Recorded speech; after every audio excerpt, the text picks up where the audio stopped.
Hello there. We start on the markets because a day after Wall Street closed at new record highs, the jitters have returned, but I don't seem to have a camera. You know, I'm going to keep talking, and what I can do is you know what? You can look at my chair, and we're coming back. You're on the way back. It's all to play for. Hello, nice to see you again.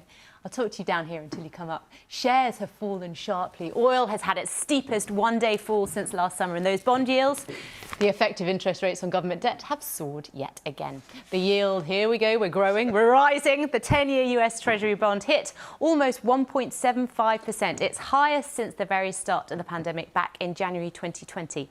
What is that telling us? That investors are scared inflation is about to take off, like our cameras, and interest rates will soon have to rise. Well, that's despite reassurances to the contrary from the head of the Federal Reserve. Well, adding to those concerns on the markets, the fear that Europe could be facing a third wave of COVID-19. France's Prime Minister Jean Castex has announced a month-long limited lockdown for Paris and other regions of the country, starting at midnight tonight, as the number of COVID-19 patients in intensive care has spiked. Non-essential businesses will have to close again, but the schools, well, they are due to remain open. France currently has a 6 o'clock nationwide curfew in the evenings in place, with weekend lockdowns in 2 regions, but it is still seeing a rise in case numbers. So what will these extra curbs mean for the economy? Well, joining me now is Gaetano Gaballo, who is an associate professor of economics at the HEC Business School in Paris. Gaetano also worked as an economist at the Banque de France and the European Central Bank. Thank you very much for joining me today. Now, I'd like to start by asking perhaps an obvious question.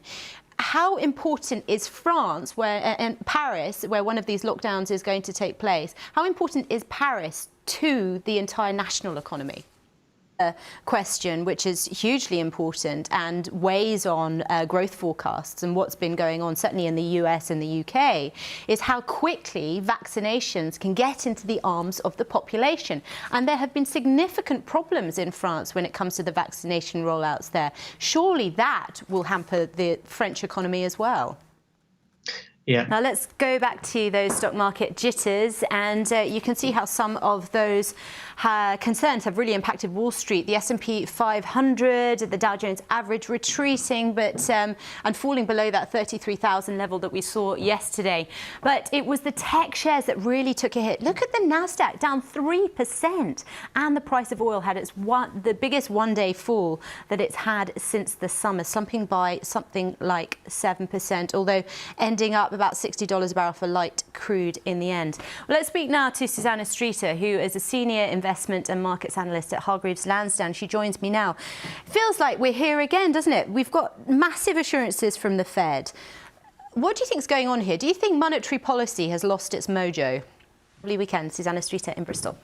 Now, you can't stop sport. It's the new advertising slogan from Nike. It does feel like a bit of a rebuke to COVID, doesn't it? But the pandemic has hit the company pretty hard. Stores around the world, of course, have been closed and global supply chains disrupted, but it's still managed to make revenues of more than $10 billion in the past 3 months, slightly higher than the same period last year. So how is a sports giant managing to thrive in a pandemic? Well, let's speak now to Diana Smith, who's an associate director of retail and e-commerce research at Mintel in Chicago. Diana, now let's be honest here. Who has in the last year really put on a suit or even, you know, a pair of heels, perhaps other than me coming in here? This boom in sales isn't about sport, is it? It's about people sitting at home and at leisure, isn't it? This week, a film entitled The Toughest Athletes, capturing, they hope, the power and strength of women in one of the most transformative periods of their lives, pregnancy and then early motherhood, has been all over social media.